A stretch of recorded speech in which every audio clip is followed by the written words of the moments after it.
yung mga sinabi ko ngayon, yun yung gusto nilang gawin. Kaya pinipilit nila na merong violation sa batas.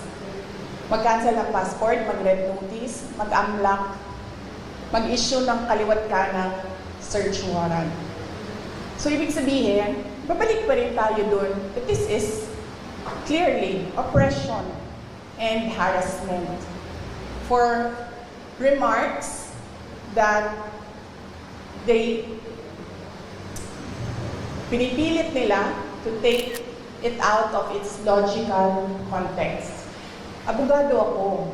Alam ko kung anong illegal at illegal. Alam ko kung anong actionable at hindi actionable. Hindi actionable ang maghabilin ka. Hindi actionable yun. Walang active threat kung hindi ako mamatay. Walang mali doon. Walang illegal doon. Sinabi nila kahapon kung sino bang nandoon sa inyo sa interview press briefing namin. Sabi nila, pinalaki at pinalakas yung security ng First Family, ng President, dahil may threat. So ako, napaisip ako, nilalakasan niyo yung security niya? Ibig sabihin na yun, papatayin na ako? Why for? Will you double the security? Diba? Itong mga dictators and oppressors, unfortunately, hindi sila magaling mag-isip. Basta lang sila tira, pero hindi nila iniisip na lahat ng sinasabi nila doesn't make sense, especially kapag nagsisinungaling ka, mahuhuli at mahuhuli ka sa pagsisinungaling mo. Kaya nung nakita ko yung NBI sa Pila, nagpatanong kagad ako sa Negros kasi it's not the first time na ginawa nila yun sa isang Pilipino. Sabi ko, anong nangyari sa Negros? Sinabi sa akin kung anong nangyari sa Negros. And sabi ko sa mga lawyers ko, yan ang gusto nilang gawin. I'm sorry, yung sa PNP po, kasi direct na so, ikaw yung gulong na daw, yung security kayo nga raw pag-relieve ng AUP para to face investigation. Yes, oo. Initially, we are filing charges against them as well. For disobedience, for kidnapping, for robbery. Okay, next question po. Speak as Hero, ABS-CBN. Yes, ma'am. Good afternoon. Ma'am, do you have any information as to the status, health status of your Attorney Lopez? And do you have any information when she will be transferred to your house or attention? Ma'am, wala po akong update sa status ni Yusek Zalaika Lopez and Miss Gina Acosta, both of whom are admitted sa Veterans Hospital. But nakita ko kanina sa updating namin sa group chat ng opisina, I believe the hospital released a bulletin. Tama ba? Parang nag-release ata ang hospital ng bulletin about updates sa kanila. Ngayong araw na ito, hindi ako makapagbigay ng update kasi maaga po ako umalis kanina sa hospital. Mga 4 a.m. ako umalis and tulog pa lahat ng tao. But last night, nung pagdating ko sa hospital, ang sinabi lang naman sa akin na nag-endorse, yung nagbabantay tapos sin-endorse sa akin, na hindi pa rin kumakain si Yusek Lopez and si Miss Gina Acosta ang na-endorse sa akin kahapon is masakit yung dito niya. Kasi apparently, pag nawalan ka ng malay na nagiging unresponsive ka, parang kinukurot ba dito? Hindi ko alam kung anong ginagawa. So apparently, sumakit yung dito niya kasi yun yung parang arouse ka.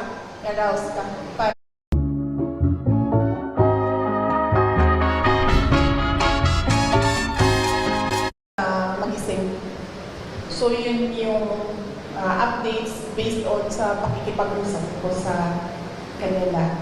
Another question po, just very quick. Do you see yourself patching things up with BBM in the future? Do you see that happening?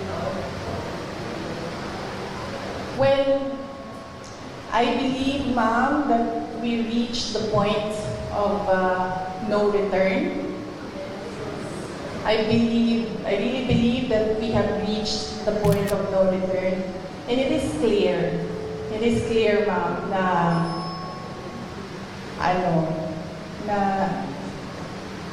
parang they are really going after me.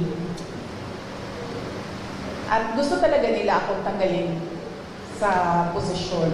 And totoo talaga yung mga sinasabi ko na threats sa akin. Bago pa man nangyari yung kaguluhan sa House of Representatives noong nakaraang Friday, documented lahat ng threats sa akin, sa Office of the Vice President personnel, and even sa aking family. So, gusto kasi mag-Vice President ni Martin Romualdez. At hindi niya alam, ayaw ng mga congressman at ng mga senador na mag-Vice President si Martin Romualdez.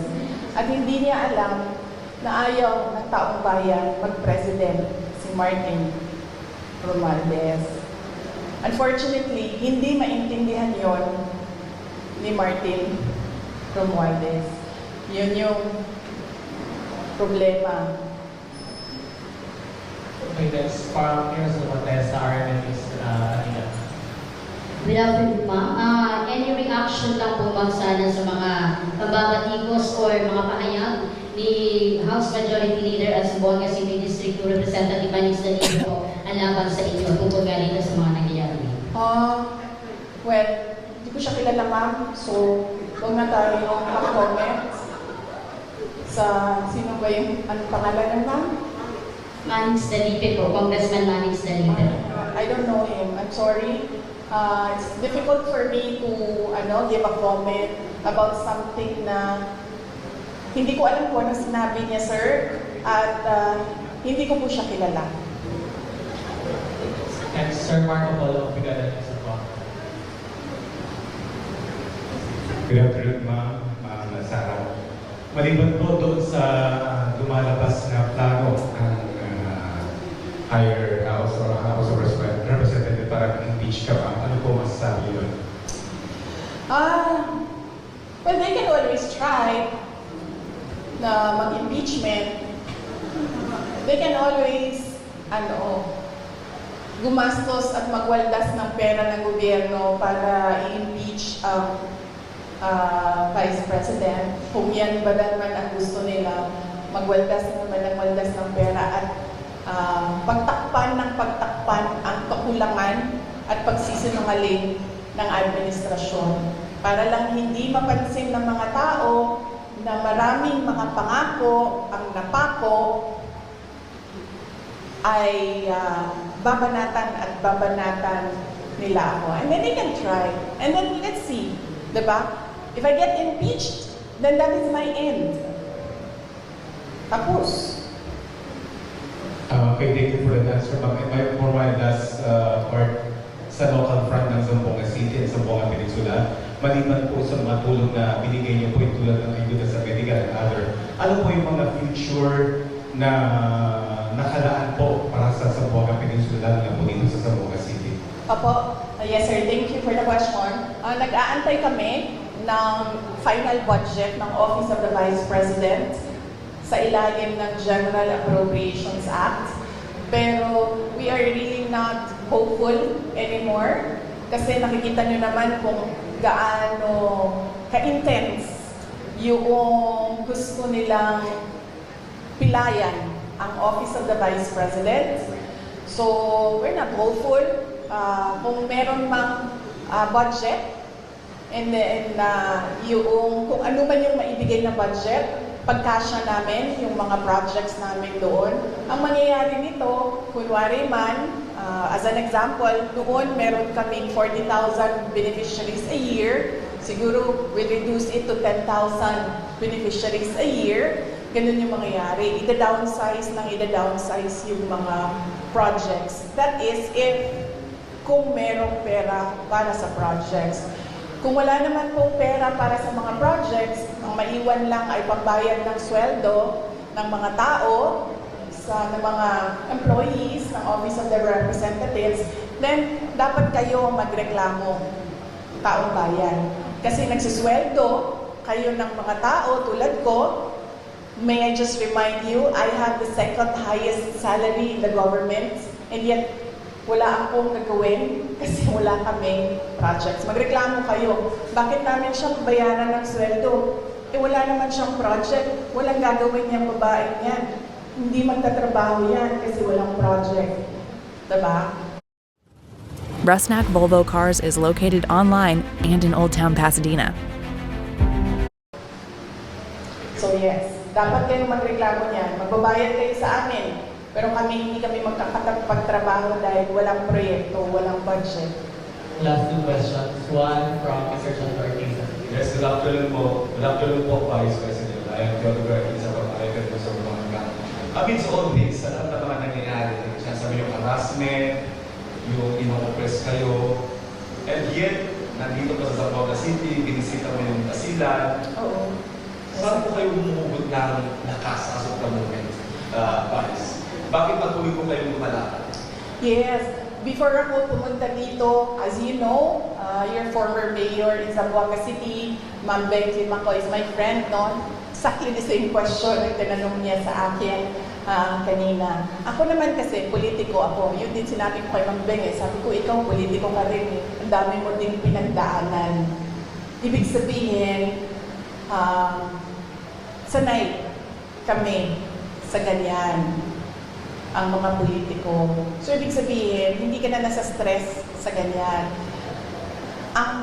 Ang problema sa akin is kapag nagkulang ang tulog at gutom, yun lang talaga yung nakaka-apekto sa akin. Kaya kailangan sa akin, kapag 3 araw na yung sunod-sunod na walang tulog, bigyan mo talaga ako ng 1 araw na mabawi ko yung 3 araw na tulog.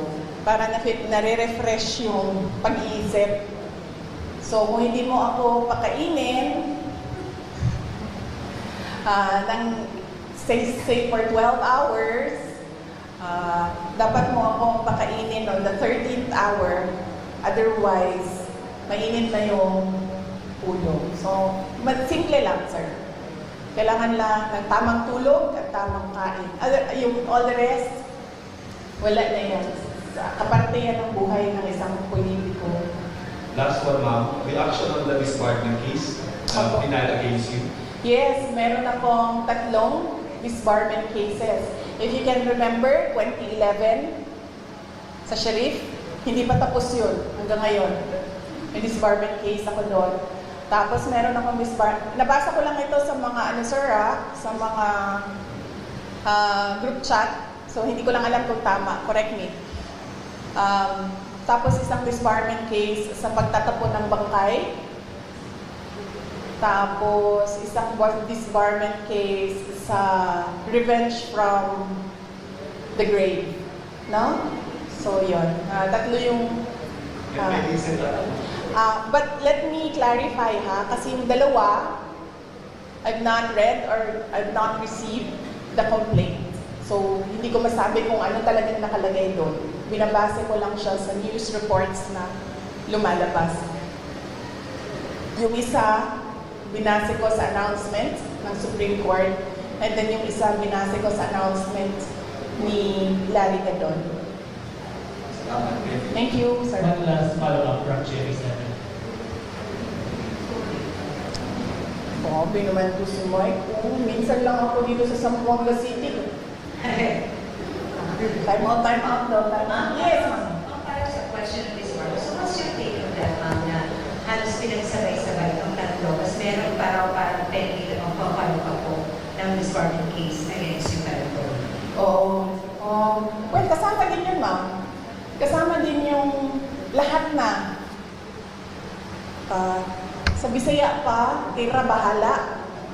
Tira bahala. Kung unsay mo dikit, maoy ko anon, may mudaog, ano ba? So, babanatan natin siya, tingnan natin dito kung saan yung tatama. Ana na siya.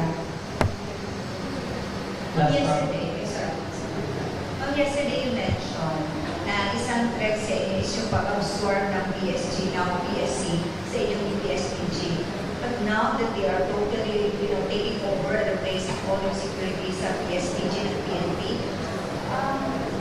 how do you feel about it? I'd like to hold comment dyan, ma'am. Kasi napapansin ko, base lang din naman sa balita, nagbabago-bago yung sinasabi nila. Hindi ko lang alam kung nasusundan ninyo. Nagbabago-bago yung sinasabi. Sabi, wala na daw AFP, pulis na lang. Ngayon, meron na naman daw AFP, pero papalitan nila at mga pulis na sabay. So, hindi sila nagpaplano ng maayos. Kaya nagbabago-bago yung sinasabi nila. Advice ko dito sa mga tao na ito, umupo muna kayo, magplano muna kayo bago kayo bumanat. Para hindi kayo nahuhuli na nagsisinungaling. Sa madalas, Sarah Ulami of FEBC. Pag gumaganyan ba ako, aapektuhan yung sound? Good afternoon, VP. Since nalaman po yung If you're tired of grays, listen up. The Simpler Hair Color Black Friday sale is officially here. This is their biggest sale of the year. ang tanong ko, ito na lang po. Sabi po ng PNP, wala silang information sa pagbabanta sa inyong buhay.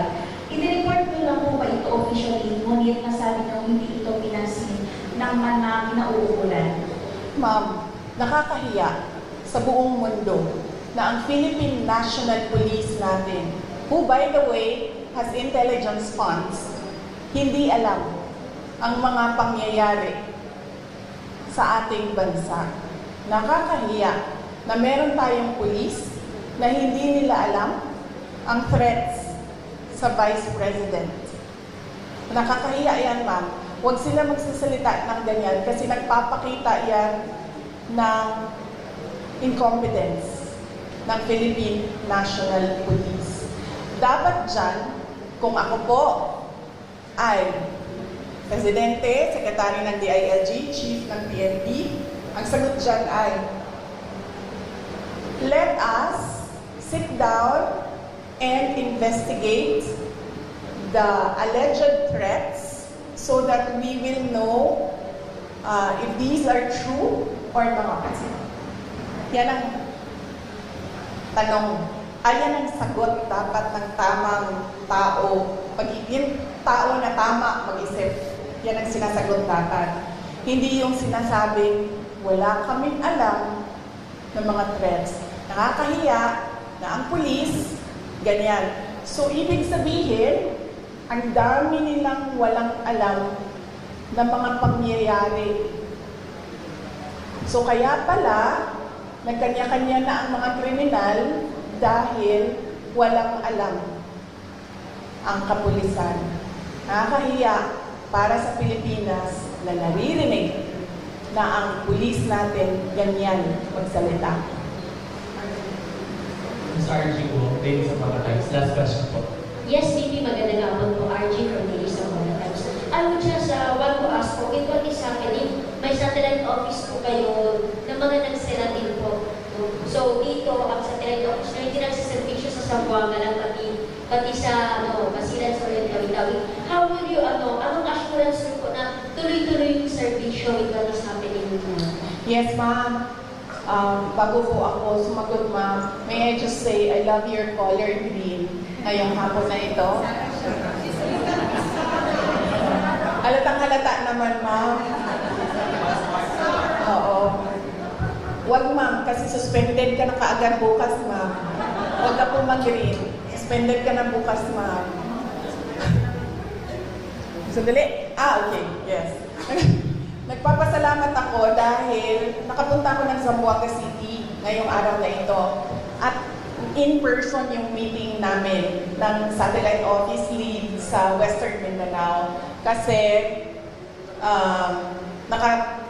papunta kaming, there's about 40 minutes papunta doon sa Isabela City. So, 40 minutes papunta, nag-meeting kami. 40 minutes pabalik, nag-meeting kami. So, masaya ako dahil nagawa namin yung in person. Ang hirap din kasi talaga mag-meeting pag Zoom eh. At napag-usapan namin ni Mr. Mike Saavedra na malaki kasi renta na, malaki din kasi itong building na ito, malaki din ang renta dito ma'am. Ang gagawin namin, lilipat kami sa mas maliit na lugar, mas mababa yung renta. So, napababaan na rin yun namin yung budget na kailangan gamitin. Tapos tutuloy-tuloy lang si Mike ng mga downsized na mga project. So, yun ang plans namin for Western Mindanao Satellite Office. Papaliitin namin, ma'am. Tsaka maghahanap kami ng mas mababang renta. Ma'am, very last question related by the OBP Media po. Baka may sagot po kayo sa sagot ni DA Secretary Q. Laurel tungkol sa 20 pesos bigas na remarks niyo po kay BBM versus BBM. Ano ba sinabi niya? Pwede, saan ang sinabi ni... This is related by the OBP Media po. Yung baka may sagot daw po kayo regarding sa sagot ni DA Sec. Q. Laurel tungkol sa 20 pesos bigas remarks niyo po versus BBM. Ano sinabi niya? Hindi ko alam. Sorry Hindi ko alam kasi. Ano sinabi ni... Wala. Ang sabi po niya ay matalino naman siya, di ba? Iba yung panahon noon na ngayon. Pag-aralan niya muna bago magsalita. Okay. Yes. Tama naman siya doon. Matalino talaga ako.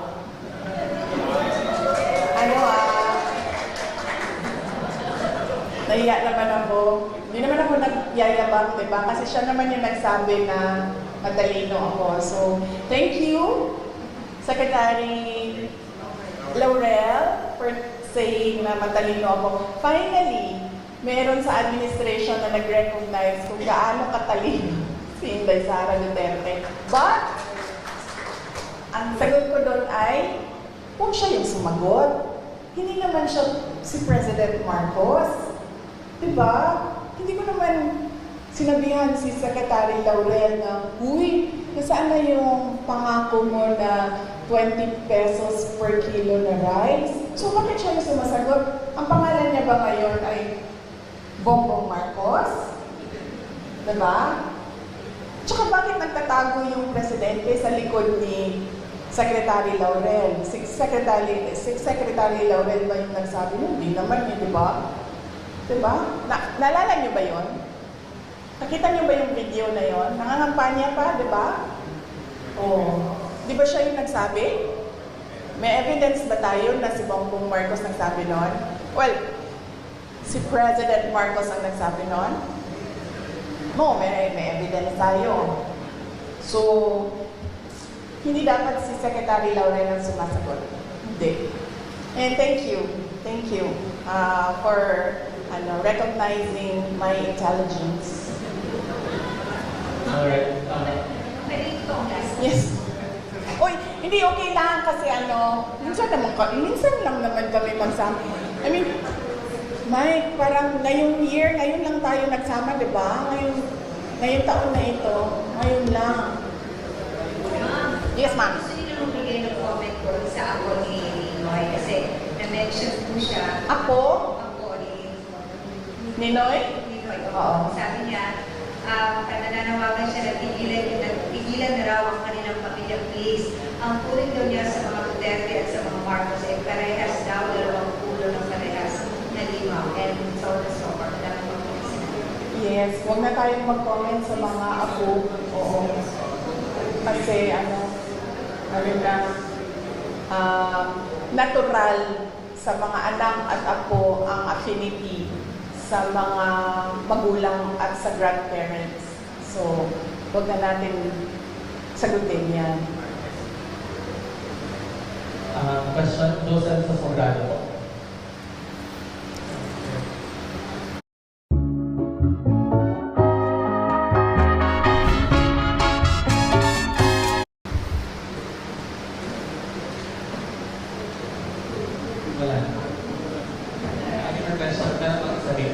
PA Maravilla.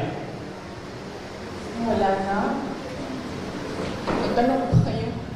Kasi nakakapagod yung guy. Tapos, walang tanong. Yes! Yes, ma'am! So, good afternoon po, VP. What is the Vice President Sara Duterte's current stance on supporting specific political groups or candidates in Zamboanga City as the 2025 elections approach? Considering Congressman Manny Felipe, the majority floor leader is run by the administration. Ha? Okay. So, at the moment, no, there was an initial meeting with candidates, senator candidates of the PDP party.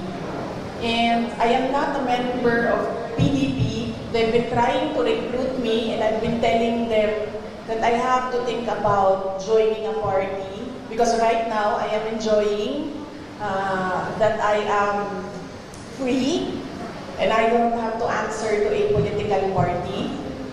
And I don't have to toe the line of a political party. So I have to think about that. But I told them that I can help you strategize on what to do. Initially, during the meeting, I gave them suggestions.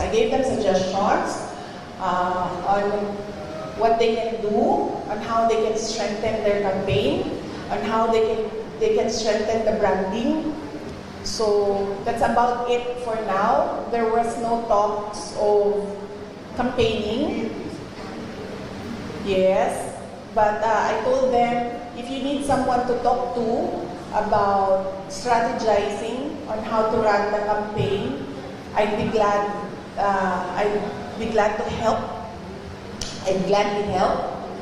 And then for local, as of the moment, I am committed to Davao City only. But apparently, doon sa Davao City, sinasabihan nila ako, wag na lang daw ako sumali doon. I have my own problems. So, yun pa lang ang nabigyan ko ng commitment. Yung ibang mga local na mga candidates na mga kaibigan, wala ako pang nabigay ng commitment. But, sa tingin ko naman, parang wala din sigurong magkaka-interest na hanapin ako or i-request ako dahil lahat ngayon natatak. Ang term na ginamit ng isang politiko, benga. Tagalog term yan, no? Grabe, bumenga. I know it's an LGBT term. No? It's an LGBT term. Grabe, bumenga yung administrasyon. So walang gusto na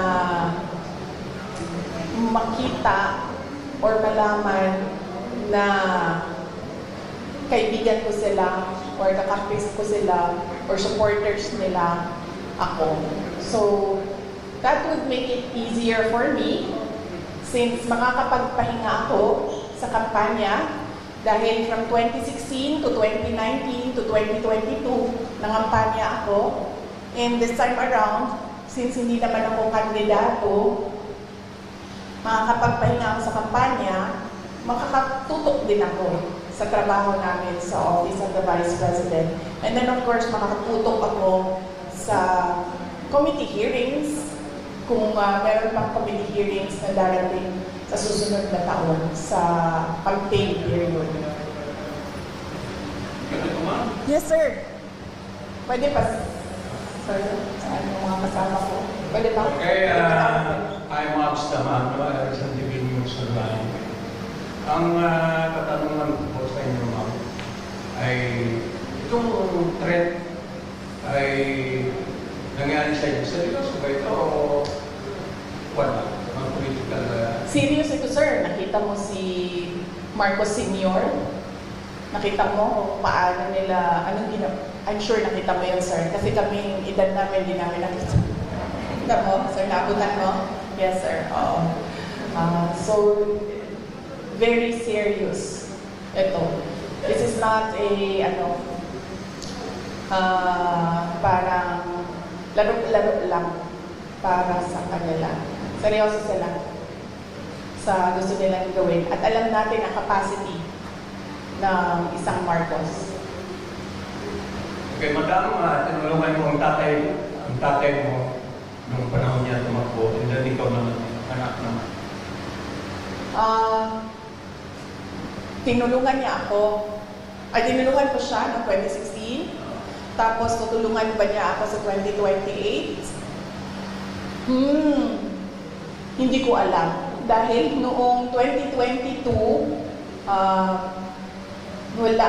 Noong 2022, wala siyang active help na ginawa. Sinabi lang niya na kaya niya yan. Na iyon din ang sinasabi niya hanggang ngayon, kaya niya yan. So heartwarming, no? Pag ang magulang mo, ganyan lang yung sinasabi, kaya mo yan. Wala man lang, parang, uy, kawawa ka naman. Uy, parang, anong natutulong ko? Uy, kailangan mo ba ng doktor, abogado? Dear Dr. Ng, my missing teeth isolated me from the world. I trusted Clear Choice, and you... Heartwarming kung ganyan yung concern ng magulang mo. Another question from my end. Yes, ma'am.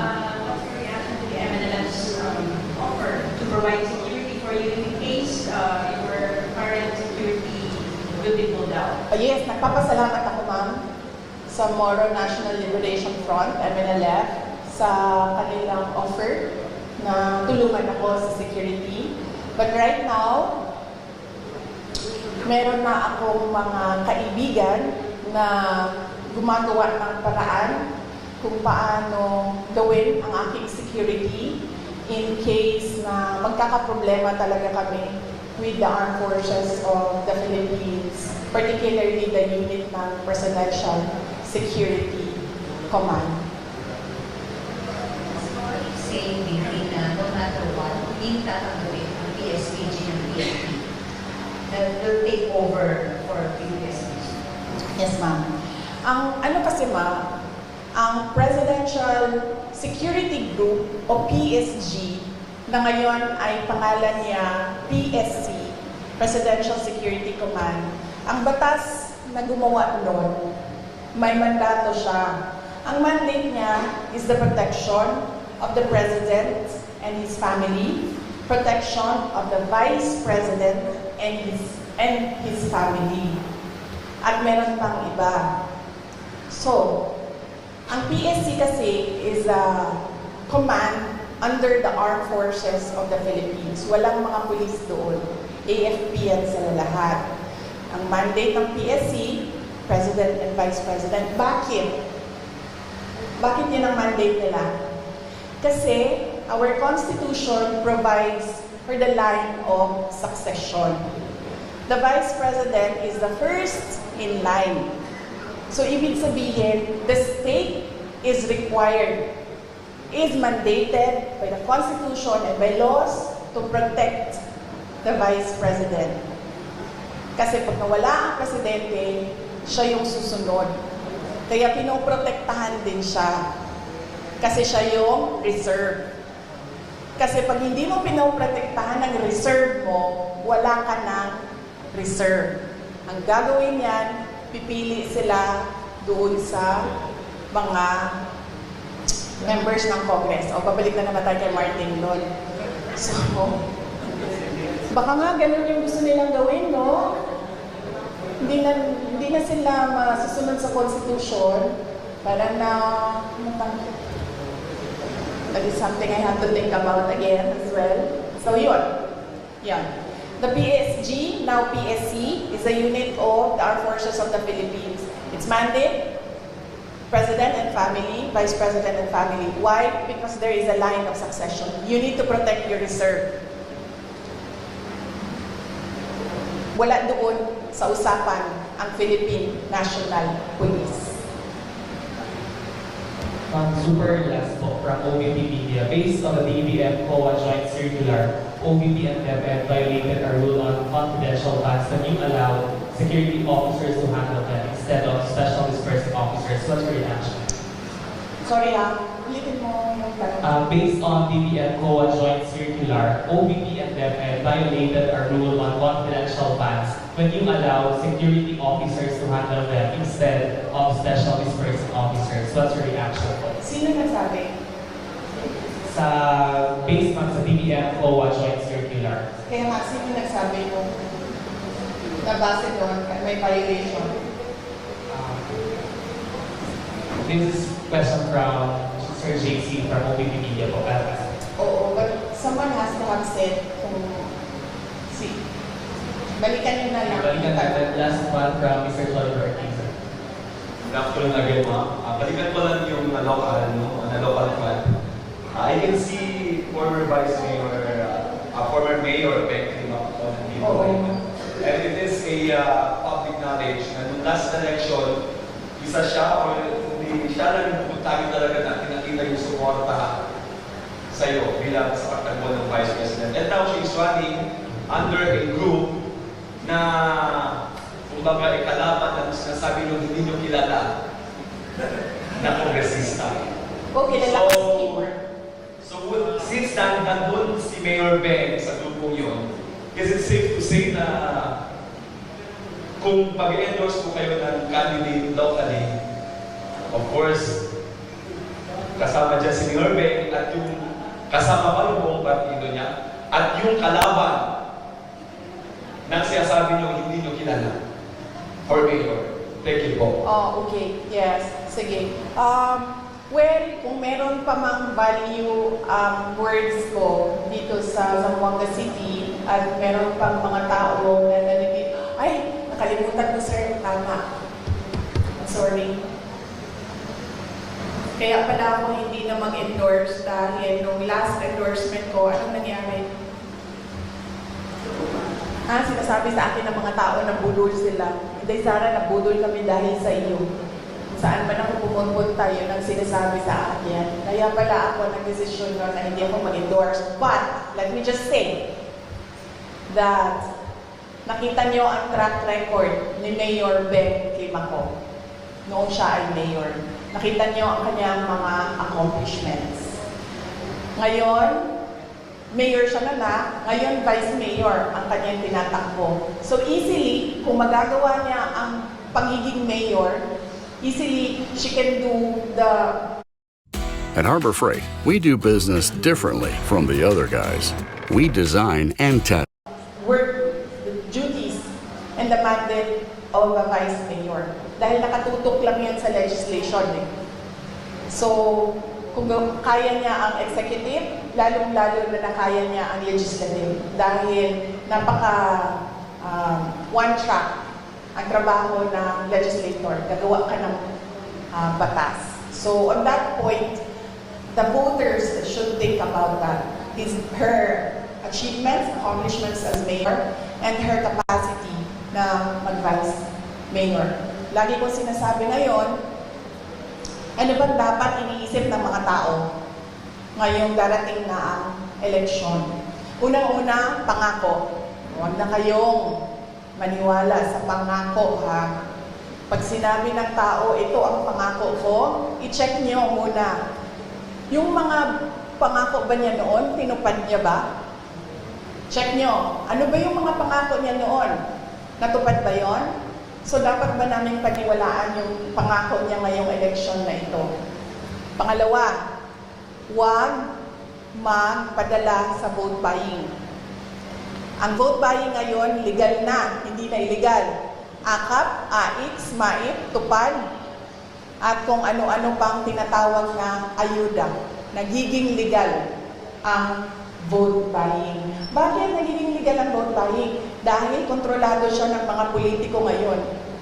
At meron silang kota-kota sa pamimigay ng ayuda. So yan yung sinasabi ko, yan yung proof ko na nagiging legal na ang vote buying na tinatago sa pangalang ayuda.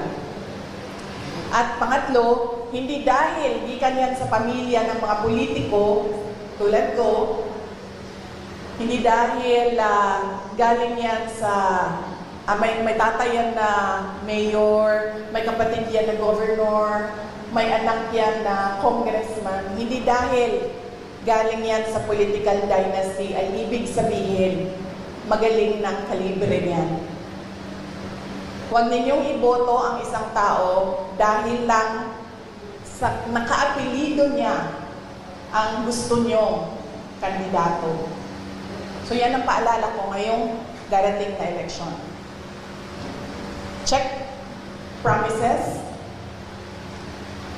Tanggapin ang ayuda kasi pera ng bayan yan, pero huwag magpadala sa vote buying. Pangatlo, huwag bumoto dahil kaapelido o dahil nasa political na pamilya yung kandidato. Bumoto kasi chinek niyo yung mga promises niya at chinek niyo yung kakayahan niya.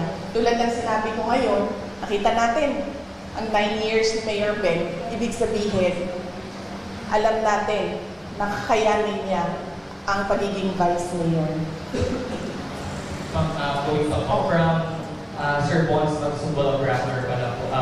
He's asking for your reaction based on DBM COA joint circular. OVP and PEPETO violated a rule on confidential funds that we allow security officers to handle them instead of special dispersing officers. Reaction po. No, I will not comment on the assessment of the person asking the question. Ano pangalan niya? Bons Magsumbol of Rapper. Oo. I will not answer a question na si Bons Magsupol ang nagsabi na there is a violation of the JMC. I will only answer kung nagsabi ang COA if there is a violation of the JMC. Hindi COA si Bons Magrapol, hindi siya COA. So hindi siya dapat ang nagsasabi na merong violation ng JMC. Na sinasabi ko din, hindi ang congressman ang nagsasabi na merong violation ang Office of the Vice President sa confidential funds. COA lang na trabaho yan. Alright, thank you so much everyone for your answer our president. Maraming salamat. Magandang hapon.